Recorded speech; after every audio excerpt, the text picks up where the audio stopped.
You're listening to the Fresh Hell podcast. Fresh Hell contains stories of a disturbing and often graphic nature and is intended for a mature audience. Please don't let your kids listen to this, or they might turn out like us.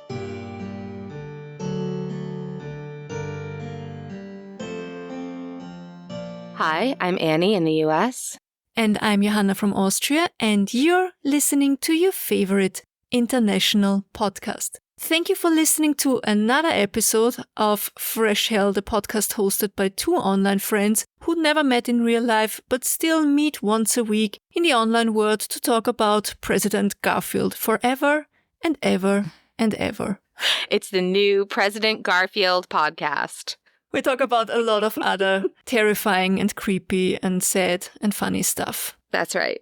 As always, we would love to thank all of you for your support and lovely messages. And as always, thank you to all of our Patreons who help to keep us going over here. We truly appreciate you. Please listen until the end for any further information. All right. Are you ready to hear the fourth, and I promise, well, kind of the final part. Maybe we'll talk about it in our next Patreon because there are a lot of other fun facts I've left out. But yeah, are you ready? Are you ready to hear about the terrible, terrible death? I'm born ready. I can't wait. Okay. Last week we left off with Charles Guiteau deciding against murdering Garfield in front of his sickly wife, Lucretia, because he felt sorry for her, right? Yeah, he thought it would kill her, and he didn't want to kill her. He just wanted to kill him. Because that's what God wanted, right? And there were also some other opportunities that just for one reason or another didn't pan out. But he was determined to keep trying. And of course, the president didn't stay in New Jersey for long. He had accompanied Crete to the shore and kind of stayed with her to make sure she was all settled. And then he had to return to Washington. But on July 2nd, Garfield woke up and he attended some business. He spent some time whistling Gilbert and Sullivan and enjoying time with his sons. I should mention that we talked briefly in the Clara Harris and Henry Rathbone episode about how President Lincoln's sons were known as little hellions. But quite like Lincoln's sons, Crete and James, their two boys, Irvin and Abe, they were known to be little terrors in the White House and also called hellions. And I think they were known for sort of riding bicycles up and down the halls of the White House. And it's fun. You mean like in The Shining? Yes, but in a less shining-like way. There were no bright carpets. There were no elevators. It was fine. He's probably humming, for anybody who is a fan of Gilbert and Sullivan like myself. He and the family had recently seen HMS Pinafore, which is interesting because that's actually the first Gilbert and Sullivan production that I have ever done. Can you hum something? Because I don't know most Gilbert and Sullivan pieces by name, but maybe you can trigger my memory. I don't know if anybody wants me humming, but I will tell you on the sly that don't tell anyone, but I'm secretly working on a parody of Pirates of Penzance tune, I Am the Very Model of a Modern Major General, and I am rewriting it as I Am the Very Model of a Podcasting Professional. So. Was the Pinafore that one that was also used in the Simpsons episode, the Cape of Horror or Terror, where the Cape of Fear? Oh, I think that might have been Pirates of Penzance. HMS Pinafore is Buttercup is one of the big ones. I don't know. That's We Sailed the Ocean Blue. It's hard for me to hum because I'm a soprano, so I never know what to squawk out at you. It's enough. People are like, stop it with the Gilbert and Sullivan already. Never. I love Gilbert and Sullivan. But it is time to get back to Garfield. So he's in a great mood because today he's taking a train to join Crete at the shore. He's going to the Jersey Shore for a vacation. He misses his wife. This is a couple that are truly in love with each other, and they spend as much time together as they possibly can. His mother is back in Ohio. She's in Ohio for a family funeral. And Molly is at the shore with her mother. He is traveling with his two oldest boys, 17-year-old Harry and 16-year-old Jim, who are both back from boarding school in New Hampshire. He's also with Joseph Stanley Brown, his personal secretary. He's a young man. And on their way to the shore, they're going to stop in Massachusetts at Garfield's alma mater, Williams College, where I think it was a class reunion, and also the president was going to give a speech there. There was a very close affiliation with both Hiram College in Ohio and Williams College in Massachusetts with the Garfield family, and that legacy sort of, I think, lasts until this day. Meanwhile, Charles is also having a great day for all the wrong reasons. He decides that this is the day he's going to kill the president. He writes a letter to the White House explaining that the assassination was a sad necessity that was needed in order to save the Republic. I think this is meant to be for, like, Garfield's family. Like, listen, sorry, had to be done. He writes another letter to General Sherman, and in that letter he basically says, I've just shot the president, I'm going to be taken to jail, I'd like you to get your troops and take possession of the jail and get me out. He has a plan. He is a man with a plan. He's just going to keep his cool and hope for the best. So he goes to the train station where he hides in the ladies' room, waiting until he sees Garfield, who arrives with several members of his cabinet who will be traveling with him, as well as Blaine, who is going to be staying behind to oversee things, but he's just come to the train station to see the president off. So all of a sudden, there's Charles Guiteau, and like the coward he is, he shoots the president in the back twice. The first shot, he's not a good shot, because the first shot basically grazes his arm. So he fires again, and this time it hits him in the back, sort of the flank, his sort of back side, the side back area. And he's very quickly arrested. He's actually grabbed before he can fire a third time, which he was trying to do. The jig is up because, of course, Blaine recognizes him from all that pestering about the ambassadorship. It wasn't that long ago that he had just told the guy he never wanted to see him again. And as he's being dragged away by the authorities, Charles yells, I did it and I will go to jail for it. I am a stalwart and Arthur will be president. Well, at least he didn't get dragged away and yelled asking for the ambassador position he carries over. I want to be the ambassador. Do you know who I am? Yeah. So the stalwart was just a faction of the party. It doesn't really matter.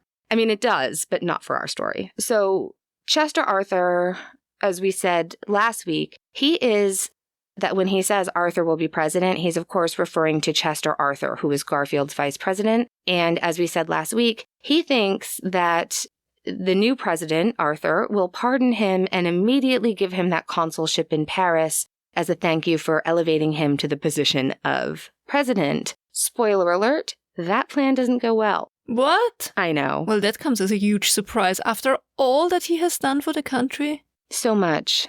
He had to cross out every single time he wrote Grant and write Garfield over it. He probably had carpal tunnel from that. It's terrible. That's why he was such a bad shot. Oh, he's the worst. So poor Garfield, he doesn't even know what the heck is going on. I think he yells, what is this? And he falls to the ground in sort of shock and pain. And his first concern, of course, is for his wife. He's asking for her. He's worried about her. Robert Todd Lincoln hears the gunshots and rushes to the president's aid. And I have to mention just quickly here the fact that Robert Todd Lincoln lived through 3 terrible assassinations, presidential assassinations, and he was sort of there for all of them. He was not at the Ford's Theater with his parents when his father was assassinated, but he did rush to be with his parents. And when the president was moved across the street after the shooting, Robert was, of course, there at his father's deathbed. He was then the eyewitness when Guiteau shot James Garfield. And then in 1901, he was at the Pan American Expo in Buffalo, New York. And he was just right around the corner, just outside the Temple of Music, when President William McKinley was assassinated. Lincoln himself recognized that these coincidences were unsettling and was said to have refused a later presidential invitation. Like a future president had invited him to something and he apparently responded saying, quote, "No, I'm not going, and they'd better not ask me because there is a certain fatality about presidential functions when I am present," end quote. Yeah, I think I would probably just stay home forever. It's awful, right? If I were him. That's Yeah. too many shootings. Yeah. That's too many dead presidents. Too many dead presidents. And so Robert is really trying to help. So he summons the doctor that he remembers being there at his father's deathbed. And that is Dr. Willard Bliss. And I didn't stutter. So when Obadiah and Marilla Bliss had their first son, they wanted to name him after Samuel Willard, who was a well-respected New England surgeon. But instead of naming him Samuel Willard Bliss, they named him Dr. Willard Bliss. Stop it. Yeah. Totally. I really just thought he had 2 doctor titles. Like, that's common here. Well, it's not common, but there are people here who are doctor so-and-so. Oh, so if you have more than one PhD or doctor. Austrians are very peculiar with their academic titles. They put it in their passports and they put it on their name tags on their doors. And they like to be referred to as Dr. so-and-so if they have 2 doctor titles, yes. Isn't that interesting? I had no idea. No, his name was Dr. Willard Bliss. And then he became a doctor, because what else was he going to do? It would just be confusing if he hadn't. Also, his little brother, they had another son, and it's not really relevant, but his name was Zenas, Zenas. I don't know. I just thought they had kind of interesting names. And so this doctor, Dr. Bliss, he is the first doctor who was called in. And I found an article in the Harvard Orthopedic Journal, Volume 15. It's from December 2013, and there's an article by James H. Herndon, MD. He is in the Department of Orthopedic Surgery at Mass General Hospital and teaches at Harvard Medical School. So, unlike literally everybody trying to treat Garfield in this episode, I am very certain that Dr. Herndon is well qualified to very succinctly explain that, quote, Robert Todd Lincoln was obviously unaware of the problems in medical care and professionalism that Dr. Bliss had been accused of publicly. 3 major events stand out. First, there had been public reports and newspaper articles written about his poor care of patients at the Battle of Bull Run in 1863. Second, he had been previously arrested for government fraud after receiving a bribe. And third, he had been expelled from the Washington, D.C. Medical Society in 1853 for advertising and selling cundurango, which was the bark of a South American vine, for the, quote, wonderful remedy for cancer, syphilis, scrofula, ulcer, and all other chronic blood diseases, end quote. It wasn't really, I don't know. My first thought was like, oh, total quackery. But then I'm not sure. So there's definitely some quackery, but this is also his attempt to, I think, to further investigate homeopathy. It was a combination of a couple of things that had gotten him kicked out of the medical society. It was the homeopathy and also the fact that he had been very vocal about wanting Black physicians admitted to the medical society. And I'm honestly not sure how much of his expulsion was the homeopathy or the quackery and how much of it was just racism. Like, this guy will not stop talking about wanting to let Black doctors in. Let's just get him out of here. We're sick of it, you know? And we'll say it was this sort of snake oil salesman excuse. The only reason I think that might be the case is that when he was kicked out of the medical association, and he would be later reinstated, but at the time, Garfield took the time to write him a letter of support. So they did have a sort of previous association other than both personally knowing Lincoln and having been in the Civil War. This is a really frustrating time in medical science, and I think it's important to remember that while there are a lot of problems with ego and arrogance and power plays with Bliss, I think part of it is I'm always trying to look for the best in people. Like, I'm always going to try to be devil's advocate for giving someone the benefit of the doubt, as we always say at the end of the episode. And I do think that Bliss had good intentions and was sincerely doing his best. It just wasn't good enough. And I think the ego did get in the way there. He probably wanted to be the one to save the president. Exactly right. Everybody does. So Garfield is bleeding on the floor of the train station, and this is now where things are going to start to get kind of gross and stay hard to hear. If you're squeamish, you've been warned. So maybe don't eat lunch for the next few minutes, because while Garfield is laying on the floor of the train station, before they even move him to a second location, 12 different doctors would insert an unwashed finger into the hole in his body to try to determine whether or not they could feel the bullet. They immediately send word to Lucretia, and Molly is with her in New Jersey when they get word that James has been shot. Crete at the time is like, level with me here. How are things looking? And they're like, initially everyone was like, he's not going to survive the night. So they hop on the next train. And again, I don't know how this whole story isn't a movie or a miniseries, something. Because while Molly and Crete are frantically trying to get to DC, the train almost experienced this really catastrophic, terrible train accident. And everything worked out and they were okay, but they were like thrown out of their seats and it delayed their arrival by several hours, which has to be the worst, right? When you're desperately trying to get to what you think is a loved one's deathbed and then you've got these delays. Meanwhile, the president was removed from the floor of the train station and placed instead on top of a filthy mattress. And there he was revived with smelling salts and alcohol and then given some morphine, which all caused him to vomit, which I can't blame him. And then eventually, very carefully, he was sort of sorted out in a makeshift ambulance and taken back to the White House. Dr. Herndon points out in his article that antisepsis techniques had been in use since 1865. This is 1881 that we're talking about.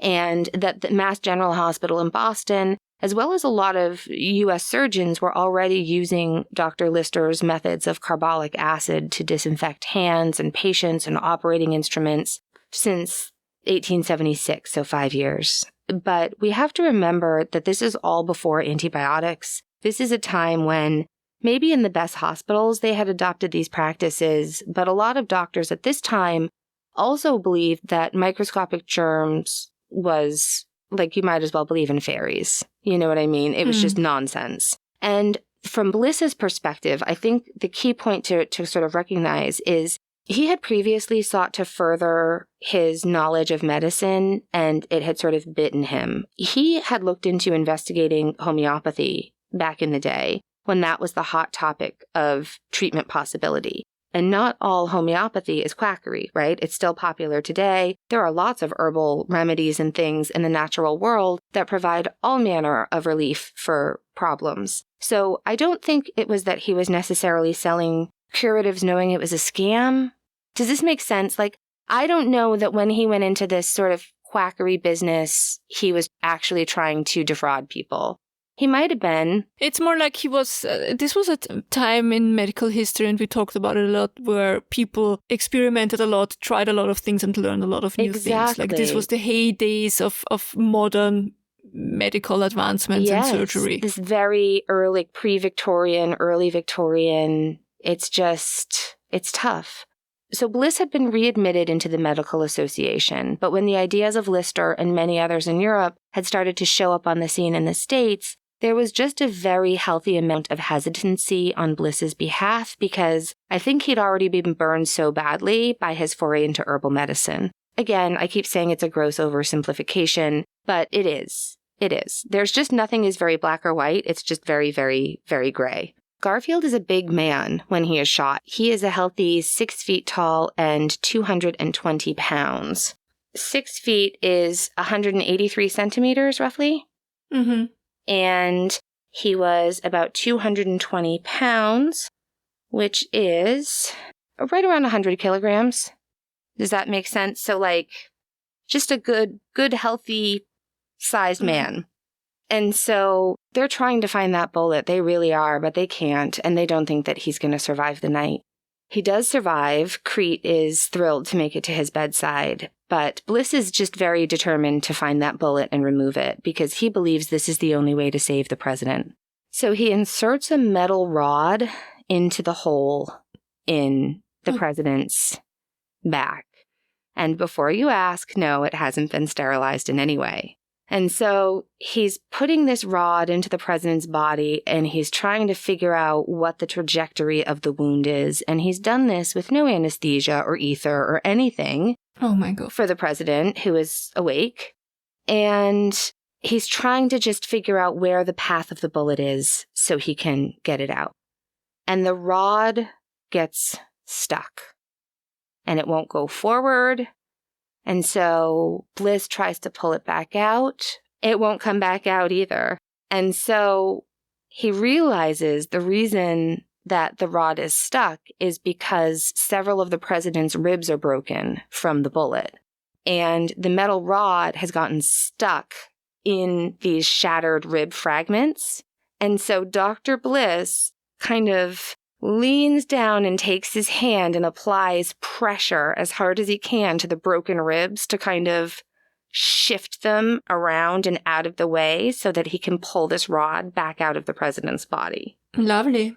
And this constant probing is creating exactly the sort of problems that you think it will. He essentially has multiple infections coursing through his body. And even though there are other doctors present and, of course, active in trying to help to look after the president, Bliss has really taken complete control over the situation, and no one really gets much of a say other than him. Not that they didn't try. People were constantly writing to Lucretia, begging her to take antiseptic protocols. But honestly, at this point in the game, without antibiotics, I think he was probably already gone. There is, that said, a belief among some in the medical community that I think has a lot of merit, which is basically if they hadn't treated him at all, and maybe if they had just done nothing except take him back to the White House, there's a chance he actually could have survived. But with what's been done to him and the germs now in his system, there's no way. There's no way. I mean, the bullet obviously or apparently didn't strike a vital organ. That's right. It did not. It did not. It lodged itself in the disc space between his vertebrae. And I don't think that he had a lot of pain in his legs. I will say, had he survived, I don't know what his sort of quality of life might have been. But almost anything would have been better than what he was about to go through. It was also unbearably hot and humid at this time. And Robert Friedman writes in an article for AmericanHeritage.com, quote, "Within a week of the shooting, working virtually around the clock, naval engineers had rigged up a contraption that provided some relief. It consisted of a large cast iron box, about the size of a coffin, which contained dozens of screens, each made of a thin layer of terry cloth cotton. On top of this box was a tank holding more than half a ton of shaved ice, salt, and water. As the ice melted, it turned into a briny slush, which trickled down into the terry cloth screens. A fan at one end of the lower box sucked in air from the outside, which was cooled as it passed across the screens and was then pumped through a duct into the president's bedroom. After making a number of refinements to control the incessant clatter of the machine and the moisture content of the air it produced, at first, the humidity in the room actually increased, the engineers finally succeeded. The temperature in the sick room dropped 20 degrees, and the air was noticeably drier than outside. Of course, these conditions were not achieved without considerable effort. During the 58 days that the apparatus was cooling the president, it consumed over 500,000 pounds of ice." End quote. It's an early makeshift air condition. It sure is. They invented an air condition. Yep. Yeah. Wow. I know. Another interesting aspect and complicating aspect of the president's care is the fact that this is, of course, far before any kind of privacy laws were enacted. And so the media was reporting on every single update of the president's care, which the doctors were giving them because the public wanted it. One of the people following the news was no other than Alexander Graham Bell, the inventor of the telephone. He recalled that one of the problems he had had with the invention of the telephone was static. Anyone who has survived long enough to use a corded telephone in their life remembers the annoyance of a staticky telephone line. I feel like, do we get staticky lines anymore? No, but we get this thing, for example, when we're recording and I don't put my phone on airplane mode, we can get this interference, which sounds a little bit similar than in the audio track. Yeah. Yep. But it's a different problem. It is. Yeah. I hate static. I hate radio static. It's like nails on a chalkboard for me. So Bell had invented a device known as an induction balancer, but he had noted that it made certain sounds when it got close to metal, and he thought that this might be the way to help find that bullet. So Bell gets to work along with his assistant, William Tainter, and a few other inventors and experts, and they put their heads together, and Bell was able to put together the first metal detector, and he tested it by firing some bullets into a board, and that worked. So then he had like a ham, so he fired a bullet into a ham. That worked. And the final way in which he used it was on Civil War veterans who had known bullets still in their bodies, and it worked. But the first time he went to try it out, it didn't quite work. So he went back to his lab, modified it a bit more, and returned to the White House on August 1st, and he was ready to find that bullet. The problem was Dr. Bliss. Bliss was convinced that the bullet had to be in Garfield's right side, and that was the only part of the president that Bliss allowed Bell to examine. Why would you do that? I don't know. It makes no sense. This is where I say the ego came in. Because if they're already there, let's just check him overall. Just check everything. It's incredibly infuriating. And of course, it never made a sound. They couldn't find the bullet. Bell was disappointed that he couldn't help. And at first he thought that maybe the fact that the president was on a bed with metal springs might have caused interference, and that's why it didn't work. Spoiler alert, it did work. It's just that the bullet had passed clean through to the other side of the president's body. It was as far away from where he was able to look as possible. So if Bell had actually been able to use the device and scan his whole body, as you said, it might have been a different story. I don't think so. I mean, to be fair, I think at this point it was just too late. Okay, so everyone in America really wanted to help, to do anything they could to lift the president's spirits to help him on the road of recovery. And initially, they were feeding the president. So can you imagine a gunshot wound? That's terrible enough. But imagine you wake up in the hospital and you're incredibly sick. He's at home, but you get the idea. And they bring in your first meal, and it's like a steak with a creamy egg sauce and bourbon, and it's like, oh no. And he was having a really hard time keeping food down. He just wasn't doing well, and it was a problem. And there's a story that I really debated sharing it with you because I love it and I hate it at the same time. So as their president lay mortally wounded, the papers were reporting that, he was going through a really hard time and everybody wanted to help the president recover. And so somehow it was known that President Garfield's favorite broth and favorite meat was squirrel meat. This is almost certainly a throwback to when he was a child and when he was sick, because if we close our eyes, we can imagine that comforting thing we were given to feel better when we were sick, or at least if we're lucky, we have that kind of memory. Do you know what I mean? Do you have that? Yeah, I have that. I was in the hospital for 3 weeks when I was a kid, like 7 years old, with the suspected typhoid, whatever. I talked about it already. And they told my mom to give me kind of an oat soup with a little bit of parsley and egg dripped in after they could take me home and starting to recover. And to this day, my mom or my husband, whoever's home, when I'm really, really sick, they still make me this soup because it's really comfort for me. Yeah. Do you have that? Yeah, I do. My mom would usually, it's funny, I love ginger ale because it doesn't remind me of being sick. When I was sick, my mother would give us Coca-Cola with the bubbles stirred out, and usually chicken soup with saltines. I love chicken soup with the crackers. You have to have the salty crackers in the chicken broth to make it complete. It's the best.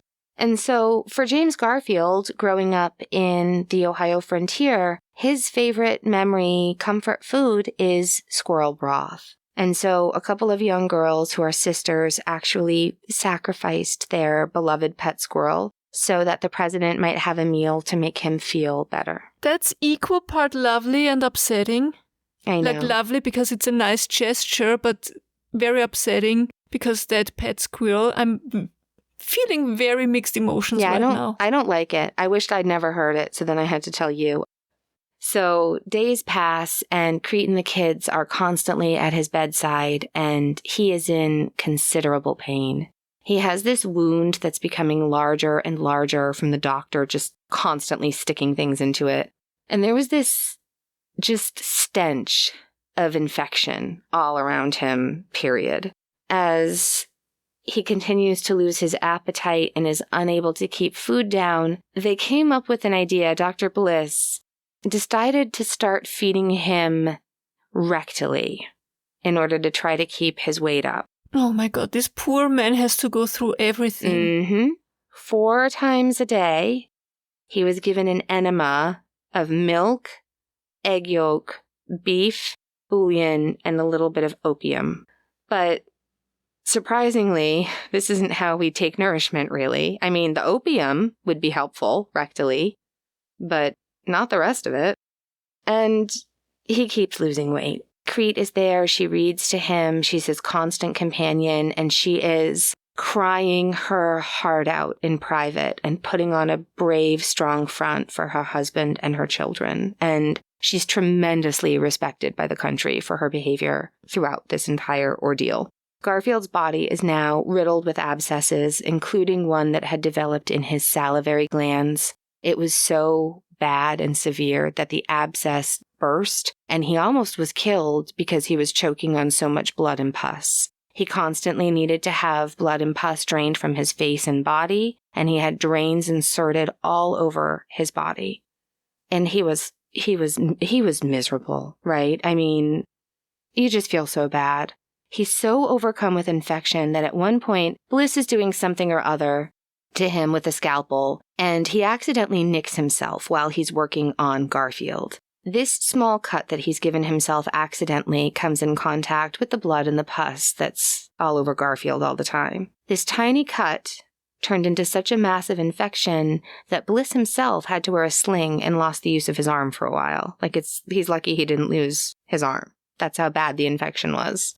As the days are passing and it's becoming more clear that he will not survive, Garfield finally demands to just let him go to the seashore with his family. He just wants to die in peace. He really wanted to go back home to Mentor, Ohio, but it was determined that he probably wouldn't survive that trip. That was a little bit too far for him to travel, especially because he was in so much pain. Also, New Jersey was much closer, and it just made more sense. So they made a very special sort of mattress hospital. It's like a Princess and the Pea kind of situation on the train where they've sort of stacked mattresses on mattresses. They're trying to reduce how much he's going to be jostled around while on a train. Yeah, they're trying to transport him like a raw egg. Exactly. Yes, transport him like a raw egg. I've never heard that expression. Exactly. You don't? Oh, we say that in German, wie ein rohes Ei. It's a good one.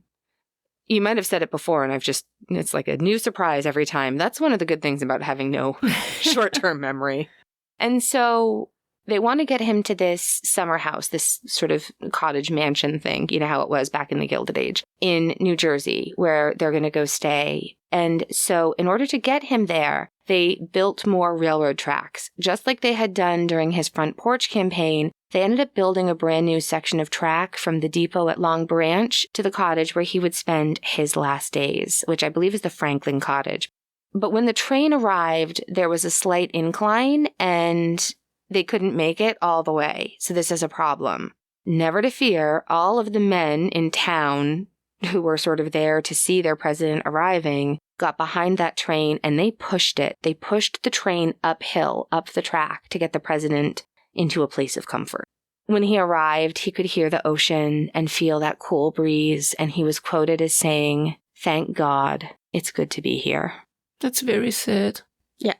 It's funny because the reason I took such a long time in telling the story is once I found out more about Garfield, I was so impressed with him that my hope is he will be as sad as I am. Maybe not as sad as I am because I'm kind of extreme and everything makes me cry, but you'll be sad. No, it's very sad. It's very sad. Yeah. I feel like this man has been dead for well over a century. Yeah. But it's very sad. Yeah. All he had to go through, yeah. It's so much. And less than 2 weeks later, he sat up in bed and remarked on a very sharp pain in his chest. And as the doctor put his hand on his chest, he passed away. Crete was understandably inconsolable, totally devastated, and the country that had been keeping vigil with her was also grieving. How many weeks was it that he was... How many weeks that he had to suffer? It was... Is it 80 days? It was July... What was it? July 2nd to September 19th. Wow. Yeah. And he'd only been president for 4 months when this happened. The same train that took him to the seashore where he could die in peace brought his body back to D.C., and the nation came out to pay their respects. The track had flowers and flags all along the length of it. John Phillips Sousa, our favorite composer we spoke earlier of, he only composed 2 marches in his long, illustrious career that were dedicated to a president, and both of those were for James Garfield. The first was for his inauguration, and the second was his funeral march. More than 70,000 citizens stood in line for hours in order to pay their respects to his coffin as he lay in state from September 21st to the 23rd. And then on September 25th, 1881, in Cleveland, he had a funeral parade down Euclid Avenue. Civil War generals Sherman, Sheridan, and Hancock were in attendance for the parade, as were Presidents Grant and Hayes, and more than 150,000 people, which was equal or greater to the total population of the city itself. Garfield was temporarily interred in Cleveland's Lakeview Cemetery until a permanent and very impressive memorial was built for the family. Meanwhile, Charles Guiteau has been held. First, he was held for attempted murder, and then once Garfield died, the charges were changed to murder. And now it's November, and it's time for his trial, and he would famously tell the court that he did not kill the president. The doctors killed the president. I mean, he might have a point there, not that it matters. Right, exactly. He was probably right, but also he wouldn't have needed the doctors if you hadn't shot him, so yeah. There's a bit of a, So his brother-in-law, God love him, his sister's husband, George, remember? He is going to represent him and help his brother-in-law, and he is trying his best for an insanity plea. Charles, for his part, he's like, I am not medically insane. I'm fine. I was only legally insane when I shot the president because then I was being controlled by God. But the rest of it, I'm fine. I'm not crazy. I'm definitely not. And there's no question his behavior was not the behavior of a mentally well person. He annoyed his attorneys to no end, so many shenanigans. Anytime he was asked questions, he liked to give testimony in the form of an epic poem or like he'd sing. It was awful. It was a total media circus, and he really loved the attention. So I'm not going to get into too much of it because I just don't want to give that much notoriety to him. I think we all understand that. But I do very much encourage everyone to look into it. I'm just not going to read you all of his nonsense poems because nobody has time for that. Charles is found guilty on January 25th, and I think it took the jury less than an hour to decide that he was guilty. And he immediately goes from trying to charm and chat up the jury to screaming insults at them. And then he is taken away to await execution by hanging. So it's June 30th, 1882, and while being led to the gallows, Charles is smiling and waving at his spectators and reporters. He's dancing around doing jazz hands, this kind of thing. Can you imagine going out while doing jazz hands?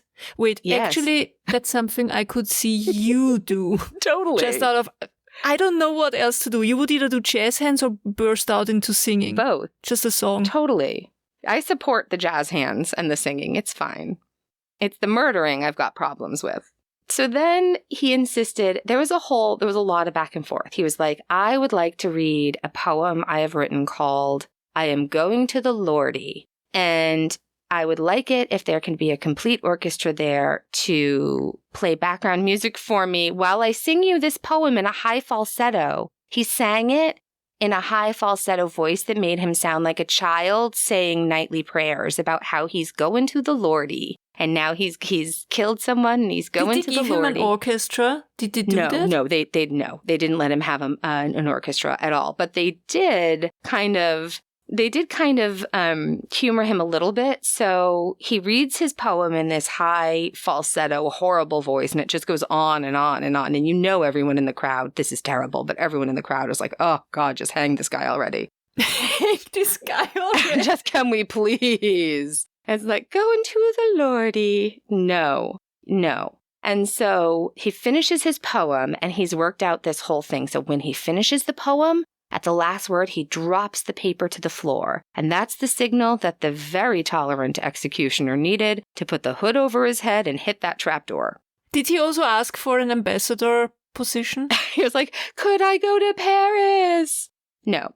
Fortunately for Guiteau, his neck is broken instantly. It's a little bit of a bummer that it wasn't. I mean, I don't think of myself as a vengeful person, but I wouldn't have been sad after what he put Garfield through if it hadn't been quick. Let's just say that. He did have an autopsy, and at the autopsy, they noticed that his brain looked consistent with neurosyphilis, which no one is surprised about. We knew he had the syph because he had gotten it from the sex worker that he hired to help him divorce his wife. And it's hard to know how much syphilis played a role in his mental health deterioration, but it's guaranteed not going to make it better. Adding syphilis to the equation is never going to improve anything. Yeah. You know? I mean, he did have problems before that already. Exactly. And there's a big consensus that he was a sociopath. He never felt any guilt. Yeah. Because there are a lot of people with mental illness who do things, but they feel remorse, which Charles never has and never would. And so initially his body was buried in just like a corner of the prison yard. But there was so much excitement after the hanging where people, all the looky-loos, it was execution souvenirs, you know. This comes up so often in some of these older cases. I'm still remembering the raisins in the cake. Exactly. I'm thinking about the raisins in the cake and the Smutty Nose case where they were taking pieces of wood off the windows and stuff. Like they were dismantling the house. It's crazy.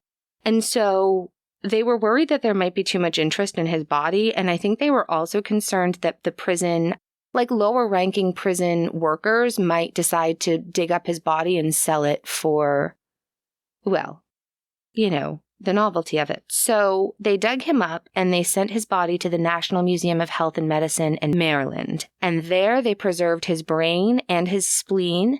And then they cleaned and bleached and put together his skeleton. And today I believe you can still visit his brain at the Mutter Museum in Philadelphia.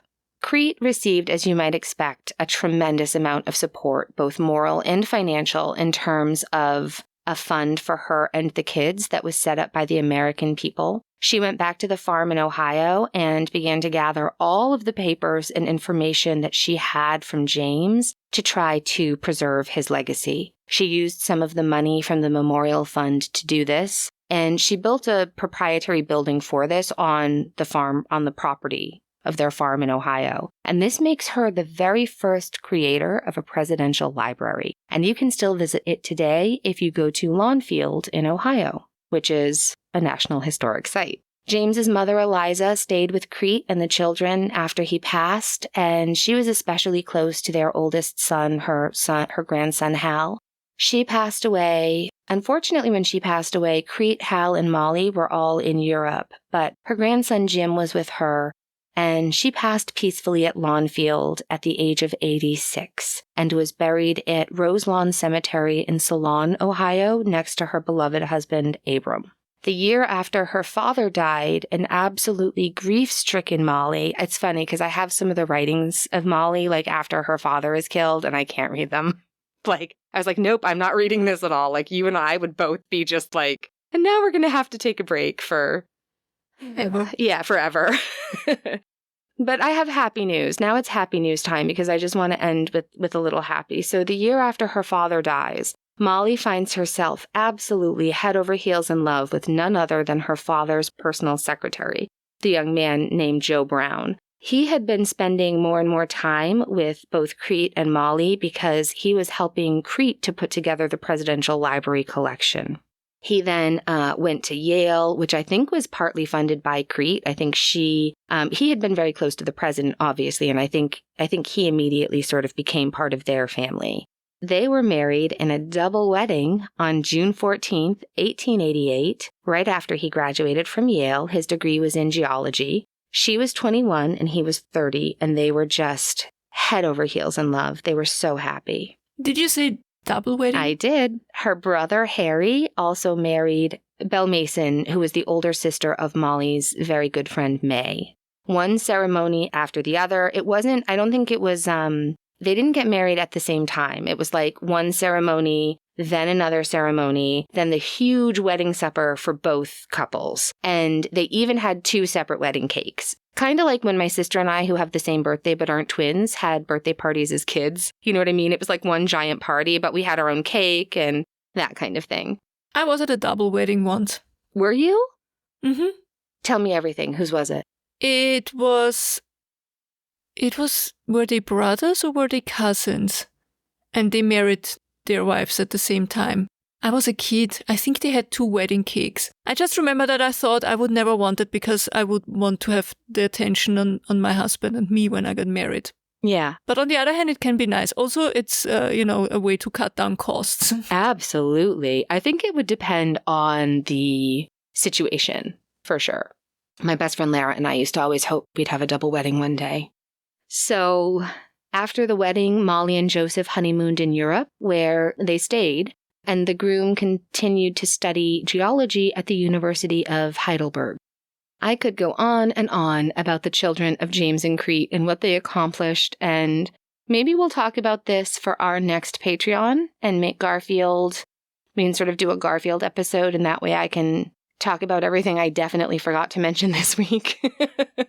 And I'm sure our listeners have facts and points about Garfield that they'd like to add to the discussion. I'd love that. Really, I want to hear more. Yeah. I want to hear more facts. I have so much information about like the kids and what they all did. And it's, they were at MIT, they were, running Williams College. Really, really good stuff.